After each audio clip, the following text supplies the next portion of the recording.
ఏమో నాయన, నాకెందుకో భయంగా ఉంది. నా కుడిక నదురుతూ ఉంది. రాత్రి ఒక పీడకల కూడా వచ్చింది. నా చిట్టి తండ్రి ఏ ఆపదలో ఉన్నాడు?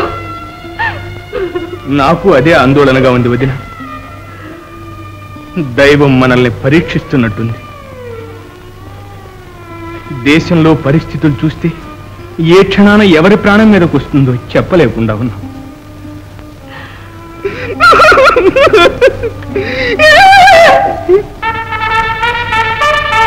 శ్రీ శ్రీ శ్రీ ప్రతాపసింహుల వారు విజయం చేస్తున్నారు.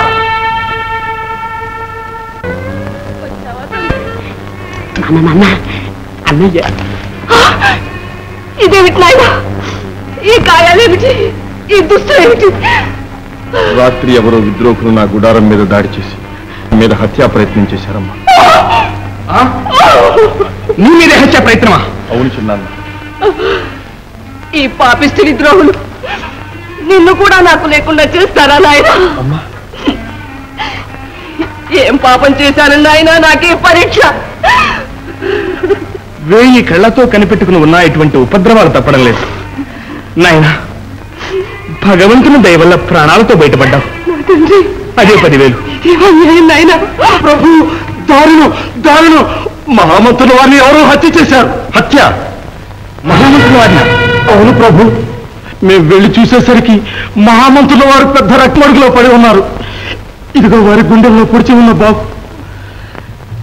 ప్రభుభక్తి పరాయణుడు, పరమ శాంతమూర్తి. ఆ మహానుభావుని చంపడానికి వాళ్లకు చేతులు ఎలా వచ్చాయి? చూచారా? ఈ 2 కత్తుల మీద ఒకే చిహ్నం. ఆశ్చర్యం! మహారాజును చంపిన కత్తి మీద కూడా ఇదే చిహ్నం. ఈ అత్యాచారాలకన్నిటికీ వెనుక ఏదో రహస్య విద్రోహ కూట ఉంది. సందేహం లేదు. నా అనుమానమే నిజమైంది. ఇంత తెలిసి కూడా సర్వసేనాధిపతులై ఉండి విద్రోహుల్ని మట్టు పెట్టక ఇంకా అనుమానం అంటూ ఆలోచిస్తూ కూర్చున్నారు. లేదు నాయన, ఆ ప్రయత్నం మీదనే ఉన్నాను. దేశం నలుమూలలా గూఢచారులను పంపి అనేక రహస్యాలు సేకరించాను. అనుమానమున్న వాళ్ళందరినీ పట్టి బంధించి ఉంచాను. మీరాకు కోసమే నిరీక్షిస్తున్నాను. ఇక వాళ్ళని విచారించి శిక్ష విధించడమే తరువాయి. దీనికి విచారణ అనవసరం చిన్నాన్న. రాజగచ్చానేరానికి ఒకే ఒక శిక్ష, మరణ శిక్ష.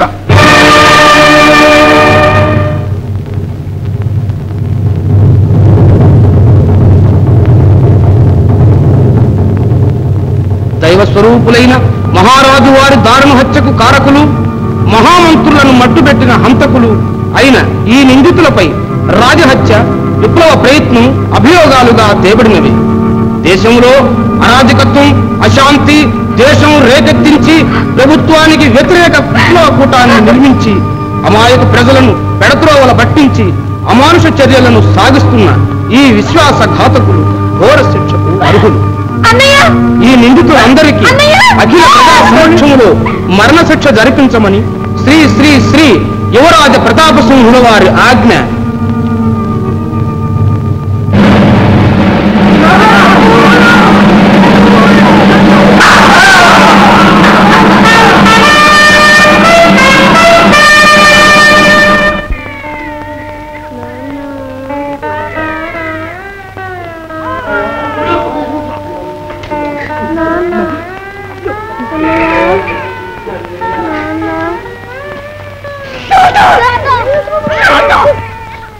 అన్నయ్య,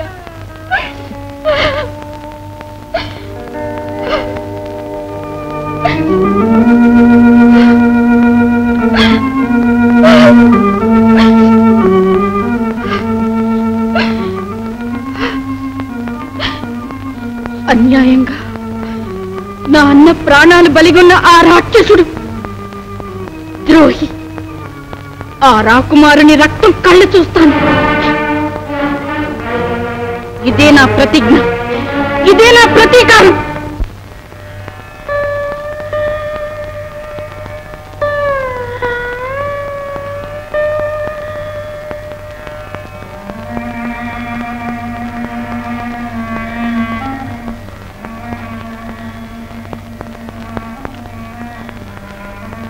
కంచుకి ప్రభు, నాన్నగారితో అత్యంత సన్నిహితంగా మెలిగేవాడివి కదా. ఈ హత్యలకు ఎవరు బాధ్యులని నీ అనుమానం? ఏమని చెప్పను ప్రభు? పైవారెవరూ ఈ హత్యలకు బాధ్యులంటే నమ్మడానికి వీలు లేకుండా ఉంది ప్రభు. కంచుకి క్షమించండి ప్రభు. తమరు ఒంటరిగా ఉద్యానవనంలోకి రాత్రివేళ రావటం అంత క్షేమం కాదు ప్రభు. అయితే విషసర్పాలు రాచనగర్లోనే మసలుతున్నవన్నమాట.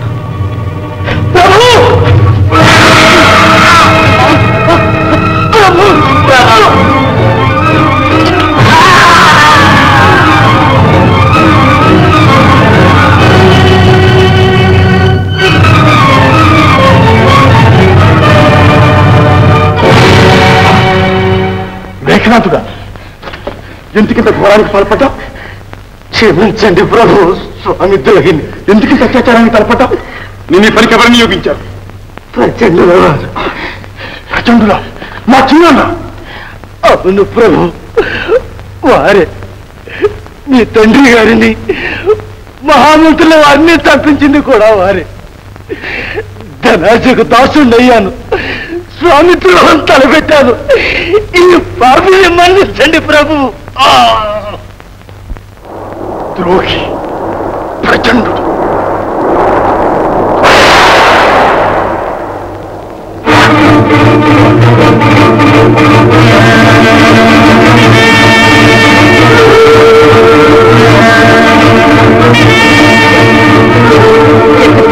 ప్రయాణం ఏమిటి? ఆవేశం, ప్రతీకారం. నా తండ్రి దారుణ హత్యకు ప్రతీకారం. నన్ను, నా రాజ్యాన్ని కబళించటానికి కపటనాటకం ఆడుతున్న గోముఖ వ్యాఖ్యం మహాపాపి ఆ ప్రచండుని నా కలవడానికి బలి చేస్తాను. అవునమ్మా, వాడే. నా తండ్రిని తప్పింది వాడు, మహామంత్రిని మట్టుపెట్టింది వాడు. ఇంతకు ముందు నా మీద హత్యా ప్రయత్నం చేయించాడు. ఆ కటికి కషాయిని కత్తికు కండ తీసి కాకులకు గద్దలకు విందు చేస్తాను. ప్రతాప్, ఆగు నాయన, ఆవేశపడకు. ఆవేశం కాదమ్మా, నా హృదయంలో రగిలే దావానలో, నా దేహంలో ప్రతి అణువు ప్రతీకార జీవాలతో రగిలిపోతుందమ్మా. నా మాట విన్నాయన, ప్రతీకారానికి ఇది సమయం కాదు. సమయాలతో నాకు నిమిత్తం లేదమ్మా. ప్రతీకారానికై పరవళ్లు తొక్కే నా కలవరానికి హరిహరులైన అడ్డు నిలవలేదు. ప్రతాప్, వెళ్ళు. అగ్నిలో దూకే శలభాన్ని ఎవరు ఆపగలరు? వెళ్ళు. వివేకరహితమై పరవళ్లు త్రొక్కే నీ కరవాలానికి ముందు నీ కన్న తల్లిని ఆహుతి చేసి మరీ వెళ్ళు. అమ్మా, అమ్మా, నువ్వు అనవలసిన మాటలేనా ఇవి? వీరపత్ని, వీరమాతవు, భర్తృహంతకుణ్ణి పరిమార్చబోతున్న నీ పుత్రుణ్ణి ఆశీర్వదించడానికి బదులు ఇలా పిరికి మందు పోస్తావా అమ్మా? అమ్మా,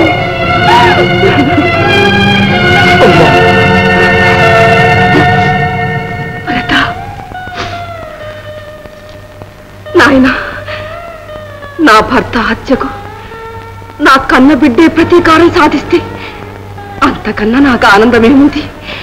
అమ్మా, కానీ దానికి ఇది సమయం కాదు నాయన. ప్రచండుని పన్నాగం నాకిప్పుడు అర్థమవుతూ ఉంది. రాచనగరంతా అతని అధీనంలో ఉంది. దేశంలో మన ఎడల అభిమానం ఉన్న వాళ్ళందరినీ రాజహత్యాభియోగం మోపి మట్టు పెట్టాడు. జరిగిన హింసాకాండంతా నీ పేరు మీదనే జరిపించాడు. ప్రజలు నిన్నిప్పుడు ప్రబల విరోధిగా భావిస్తున్నారు. ఇంట శత్రువులు, బయట శత్రువులు.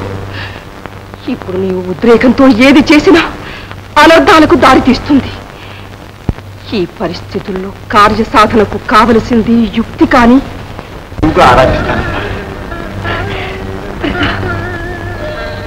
నాయన, ఎట్టి పరిస్థితుల్లోనైనా ఆవేశానికి లోను కానని నాకు ప్రమాణం చెయ్యి. అలాగేనమ్మా. నీ పాదాల సాక్షిగా ప్రమాణం చేస్తున్నా. నాయనా,